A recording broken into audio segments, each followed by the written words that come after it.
나폴리 역사를 새로 쓴 김민재와 동료들, 그들에게 쏟아지는 찬사, 현지 반응 정리해봤습니다. 안녕하세요, 통기자입니다. 16일 새벽 나폴리가 프랑크푸르트를 꺾고 두 번 연속으로 꺾고 챔피언스리그 8강에 진출했습니다. 나폴리는 앞선 조별리그에서 6경기 20득점 6실점을 기록한 바 있는데요. 이번 16강 2경기에서는 2대0, 3대0으로 두 번 이기면서 5득점 0실점을 추가했습니다. 현재까지 챔피언스리그 8경기에서 25득 6실, 폼 미쳤다라는 말로도 부족하죠. 폼이 돌았습니다. 챔피언스리그 8강 진출은 팀 역사상 처음이라고 합니다.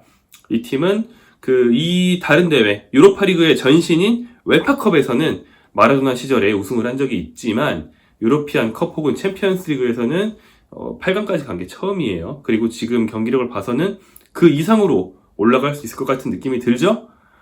상대팀 감독들, 또 나폴리와 경기를 해보지 않은 감독들조차 나폴리가 그 정도로 강한 팀이라고 다들 얘기를 하고 있는데요. 그 멘트들부터 살펴보겠습니다. 자, 먼저 경기 후 인터뷰에서 스팔레티 감독, 나폴리 감독이 한 재미있는 말이 있어서 한번 공유해보려고 합니다. 김민재에 대한 말은 아니지만 스팔레티가 질문을 하나 받은 게 이런 게 있었어요.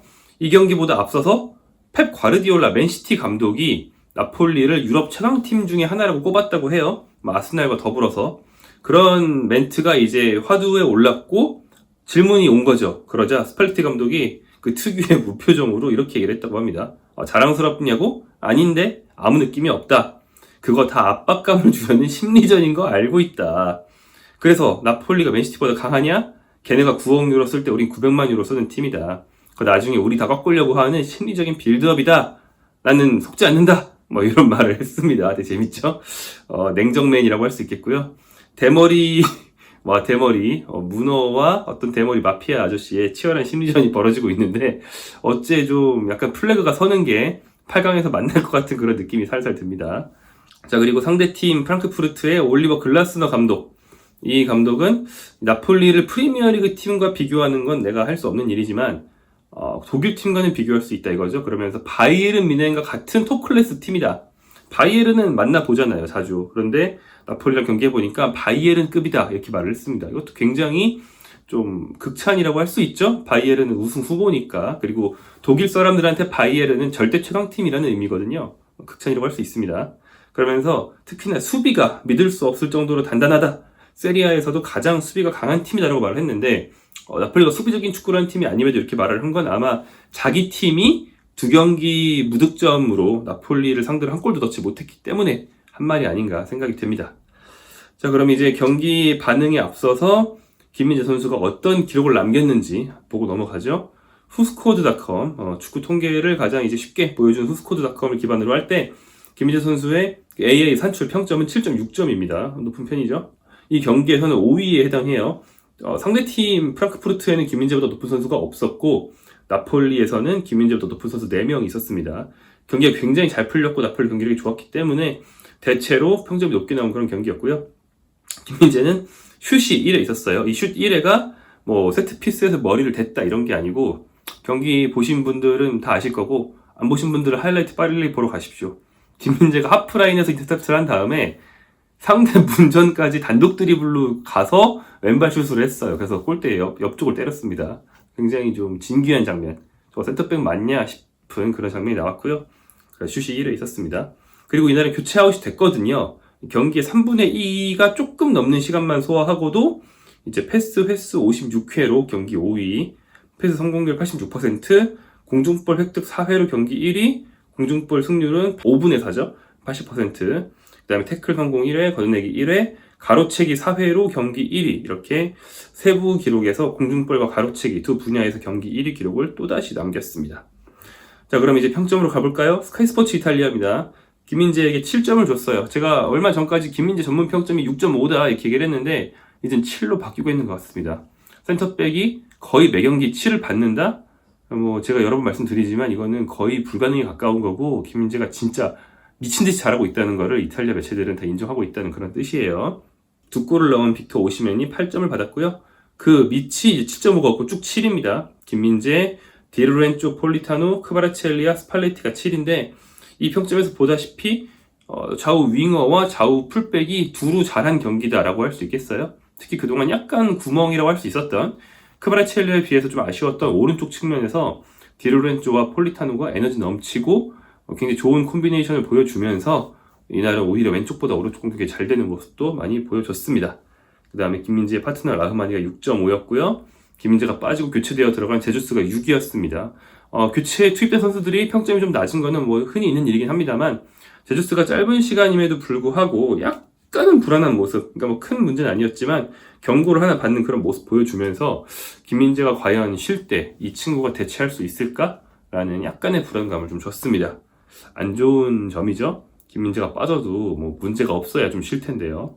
자, 가제타 델로 스포르트 핑크페이퍼입니다. 김민재에게 7점을 줬어요. 이 동양인이 약간 약했던 초반을 곧 만회하고 상대 플레이를 다 예측해냈다라고 했는데 뭐 이 동양인이라는 건 뭐 당연히 뭐 혹시나 오해하실까봐 말하면 인종차별적인 건 아니고 뭐 영어나 이런 서양 쪽의 매체들은 똑같은 말을 반복적으로 쓰는 걸 좀 이렇게 지루하다고 싫어해서 바꾸는 경향이 있다 보니까 김이라고 했다가 꼬레아노라고 했다가 뭐 오리엔탈이라고 했다가 이렇게 계속 바꿔 쓰는 거죠. 그런 의미라고 보시면 되겠습니다. 김민재의 예측력, 김민재의 판단력 이것에 대해서 현지 매체들이 굉장히 주목하고 있어요. 초반에 피지컬만 봤다면 갈수록 김민재의 지능적인 면모에 대해서도 다들 알아보고 있습니다.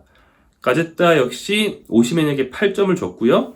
로보트카도 같은 점수를 받았다는 게 굉장히 좀 특이한 점이라고 할 수 있겠네요. 로보트카 잘하긴 했습니다만 유독 고평가를 했다 이렇게 볼 수 있겠고요. 그 다음에 디르렌조, 지엘린스키, 스팔레티 감독이 7.5고 김민재는 7라인에 있습니다. 워스트로는 로사노를 꼽았는데 로사노는 교체 투입됐거든요. 그만큼 워스트로 꼽을 선수가 없었다라고도 볼 수 있겠습니다. 그다음 유로스포르트입니다. 또 7이에요. 김민재는 이제 7 전문이 된 것 같고요. 약간 너무 쉽게 자리를 비우면서 큰 위험 부담을 지는 듯 했지만 한편으로는 넘어설 수 없는 벽이었다. 김민재가 자기 자리를 지키는 수비를 안 하고 계속 이렇게 올라가는 수비, 뭐 한 발 먼저 예측해서 끊는 수비를 좋아하는데 이게 좀 리스크가 너무 크다는 거죠. 이탈리아 사람들 보기에는 좀 옛날 이탈리아 축구를 좋아하는 그런 기자들 관점에서는 왜 수비를 저렇게 하냐 싶을 수도 있거든요. 하지만 스타일이 마음에 들든 안 들든 아무튼 김민재가 성공한다는 점, 그렇기 때문에 고평가를 할 수밖에 없다는 점을 얘기하는 것 같아요. 자신의 역할을 인상적으로 완수해냈고 상대를 다 예측하고 쉽게 무력화했다라고 평가를 했습니다.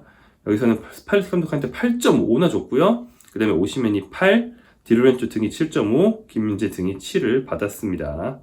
자, 라흐마니가 6.5를 받았는데 6.5도 괜찮은 점수지만 김민재보다는 0.5가 낮죠?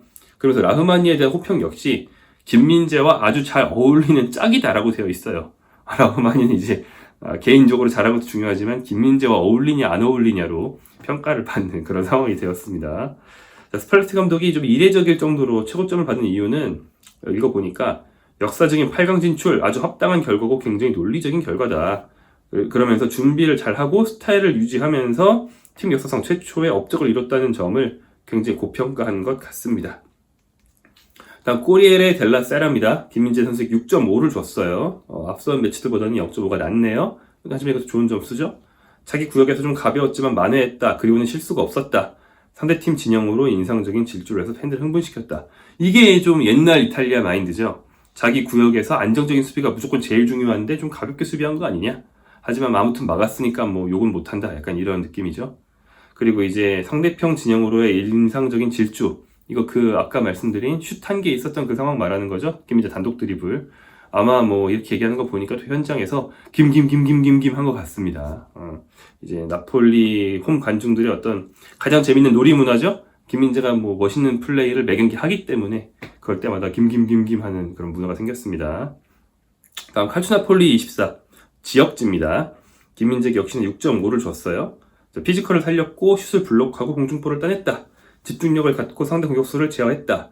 종종 그러지 않아도 되는 리스크를 감수했다. 센세이셔널한 전진으로 스타디움을 흥분시켰다. 여기 역시 약간 좀 스타일은 마음에 안 들지만 아무튼 너무 잘해서 뭐라 못하겠다 이런 느낌이랄까? 그런 느낌에 좀 어조가 좀 느껴지네요. 아무튼 호평수성이 같은데 겨우 6.5밖에 안 주는 게 아쉽다라는 느낌이 들 정도로 김민재 선수는 지금 엄청난 경기력을 매 경기 보여주고 있습니다. 칼투나폴리 24는 좀 대체로 짜요. 여기는 최고점이 7이고요. 김민재가 6.5고 라흐마니는 6입니다. 크바르첼리아도 6이고요. 그런 거 보면 김민재만 짠 게 아니고 다 짜게 줬구나라는 생각이 듭니다. 다른 지역지 칼추나폴리 1926도 보겠습니다. 김민재 선수에게 7점을 줬는데요. 공을 따내고 많은 경합에서 이겨냄으로써 굉장한 육체적 힘을 증명해냈다라고 평가했습니다. 오시멘 이게 8이고요. 젤린스키와 스팔레티 감독이 7.5, 그 밑에 김민재 등이 7 라인에 쭉 있고 최하점이라고 할 수 있는 6점에는 은돔벨레가 있네요. 은돔벨레는 나폴리를 잘 온 걸까요? 개인적인 경기력 향상이나 명성의 회복, 또 이제 평가의 회복 이런 데는 도움이 안 되겠지만 최소한 트로피는 딸 수 있다. 토트넘에 남아있는 선수들은 못하는데 은돔벨레는 여기서 트로피를 따고 돌아가게 됩니다. 거의 99% 확률로요. 승리자인가? 잘 모르겠습니다. 이렇게 가치가 치솟고 있는 나폴리 선수들, 그 중에서도 김민재. 경기 전에 로보트카의 재계약 소식이 났어요. 그러면서 나폴리와 첼시에서 모두 레전드라고 할 수 있는 잔플랑코 졸라가 첼시도 로보트카 살려고 했었는데 나폴리에 놓쳤다 이런 얘기도 했는데, 그래서 크리스티아노 준톨리 단장, 나폴리 단장이 경기 전 매체들과 인터뷰를 가졌습니다. 재계약 얘기를 하면서 아직 재계약을 맺지 않은 주요 선수들에 대한 질문을 받을 수밖에 없었는데요. 정석적으로 대답을 했습니다. 그러면서 김민재가 거론이 됐어요. 김민재, 흐비차, 오시멘은 계약이 많이 남았다. 여름 이적 시장, what happened, 지켜보자 이런 얘기 했거든요. 그렇게 말할 수밖에 없었겠죠? 하지만 사실 우리가 알고 있습니다. 준토리 단장이 김민재를 흐비차, 오시멘과 비슷한 것처럼 말했지만 사실 김민재에게는 바이아웃이 있다.